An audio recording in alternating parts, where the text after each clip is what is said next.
അടി, ഇടി, ബ്ലാസ്റ്റ് ഇതൊക്കെ സഹിച്ച് കണ്ടുകൊണ്ടിരിക്കാൻ കഴിയുന്നുണ്ടെങ്കിൽ തീർച്ചയായിട്ടും നിങ്ങൾക്ക് കാട്ടാളെന്ന് പറഞ്ഞ മൂവി കാണാൻ പറ്റും എന്നുള്ള കാര്യത്തിൽ തർക്കമൊന്നുമില്ല.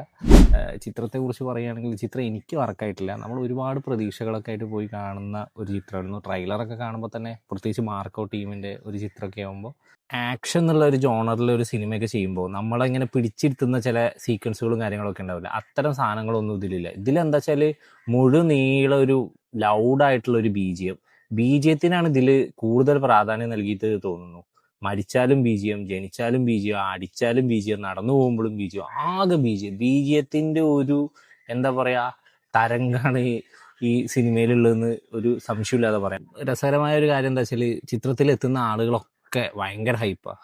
ആര് വന്നാലും, നായകൻ വന്നാലും വില്ലൻ വന്നാലും അല്ല ഇനി പുതിയതായിട്ട് ഒരാൾ വരുന്ന ഒക്കെ ഭയങ്കര എനിക്ക് തോന്നുന്നു ഒരു 45 മിനിറ്റ് തുടങ്ങി 45 മിനിറ്റ് കഴിയുമ്പോഴും ഇത് ആൾക്കാർ വരുമ്പോൾ തന്നെ ആര് വന്നാലും ഭയങ്കര ഹൈപ്പിൽ ഇങ്ങനെ കൊണ്ടുപോകുക. ഒരു ആക്ഷൻ ജോണറൊക്കെ ആകുമ്പോൾ നമ്മളിങ്ങനെ പിടിച്ചിരുത്തിക്കൊണ്ട് എന്താ പറയുക അടുത്ത ഫൈറ്റ് രംഗത്തിലേക്ക് ആക്ഷൻ ആകുമ്പോൾ സ്വാഭാവികമായിട്ടും ഫുള്ള് ആക്ഷൻ പടം തന്നെ അങ്ങനെ ഒരു മനസ്സിരുത്തി തന്നെയാണ് ഓരോ പ്രേക്ഷകരും തിയേറ്ററിൽ പോകുന്ന കാര്യത്തിൽ സംശയമൊന്നുമില്ല.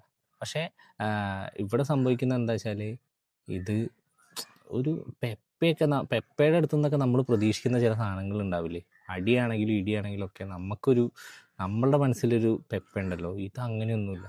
അതുപോലെ തന്നെ ഹനാൻഷ ചിത്രത്തിൽ ഹനാൻഷയ്ക്കൊന്നൊരു ഡയലോഗ് തന്നെ ഇല്ല എന്നുള്ളതാണ് ഏറ്റവും വലിയ രസകരമായ സംഭവം.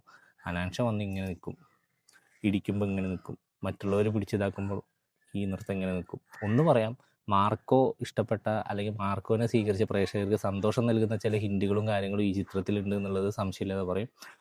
അപ്പോൾ എല്ലാവരും ചിത്രം തിയേറ്ററിൽ പോയിട്ട് കാണുക, നിങ്ങളുടെ അഭിപ്രായങ്ങൾ അറിയിക്കാം. ബൈ.